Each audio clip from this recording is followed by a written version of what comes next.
The Nissan Z is still one of the best-looking sports cars you can buy right now, but it doesn't do anything remarkably well in terms of performance. Yeah, it's fast, but a so-so suspension tuning, a hefty curb weight, and just okay gearboxes keep it from being a truly desirable performance vehicle among the ranks of the BMW M2 and Porsche 718 Cayman. But after a few laps around Sonoma Raceway and some time driving through the hills of Napa Valley, the Z Nismo proves to be the much-needed antidote to the standard Z's ills. With more power, a stiffer chassis, bigger brakes, and better aerodynamics, the Nismo model makes the Z something worth craving. Yes, even without a manual gearbox. Nissan massaged the twin-turbocharged 3.0-liter V6 engine to 420 horsepower in 384 lb-ft, which gives the Nismo model an extra 20 horsepower and 34 pound-feet over the base Z. That may not sound like much, but considering the Z is already one of the most powerful cars in the class, Nissan says the power improvements to the Nismo model were deliberately subtle.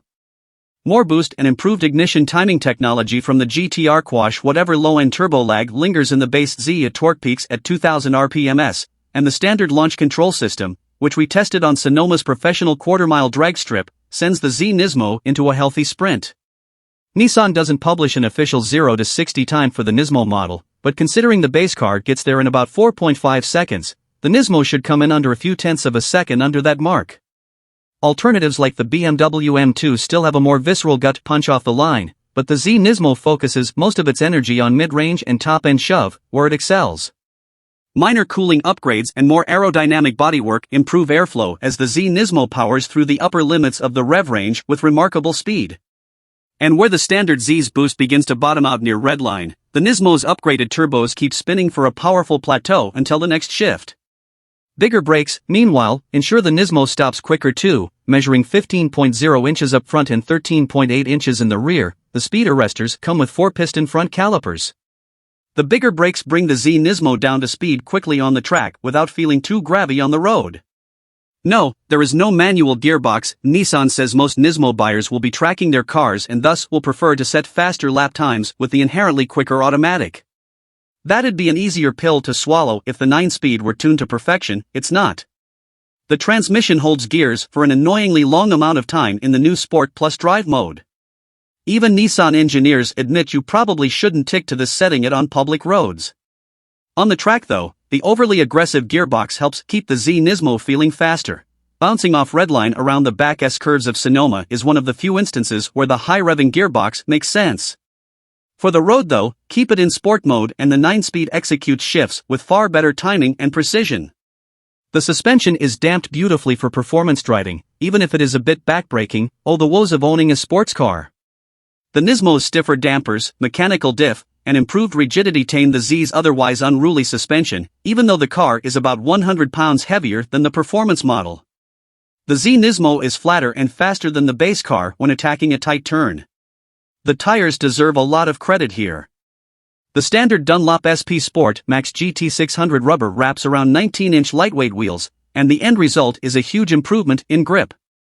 The ultra-sticky compound on the Z Nismo is the same as the tires on the GTR, which makes the Z feel almost as tenacious as its supercar sibling.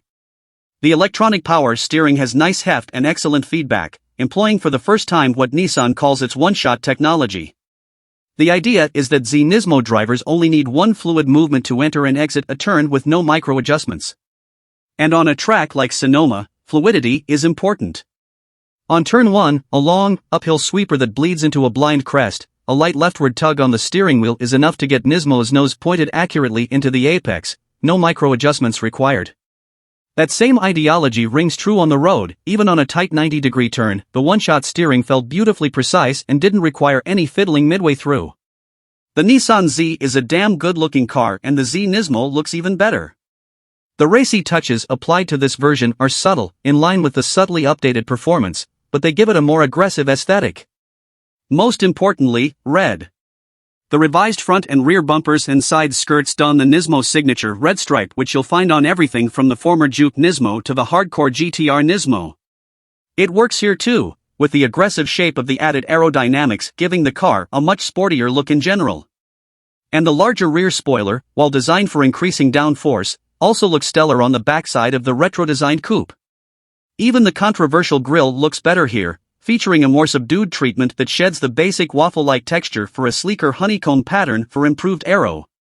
There's also a sleek gloss black accent just below the hood line that houses the signature Nismo logo on the left side of the bumper. And you can get the Z Nismo in any color you want as long as it's passion red or some form of gray, white, or black. The interior isn't any more colorful with new black Alcantara Recaro sport bucket seats with a red center stripe.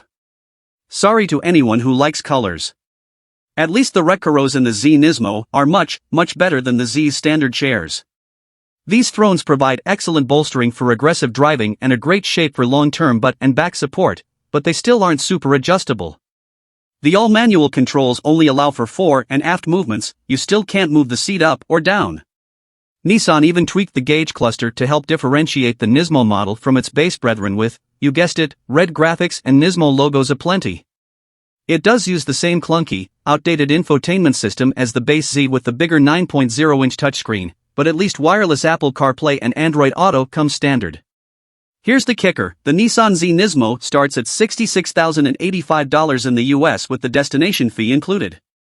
That's $22,780 more than the base Z and $12,780 pricier than the Z Performance, and frankly, it isn't $12,000 better. To the Z Nismo's credit, at least, it is one of the more powerful cars in the class while the equivalent Audi and Porsche track products cost closer to $70,000. Still, $66,000 can get you a lot of performance these days. Regardless, the Nismo badge is exactly what this car needed. The extra kick of power and the retuned suspension means you can really hammer this car hard, be it on a canyon road or on the track.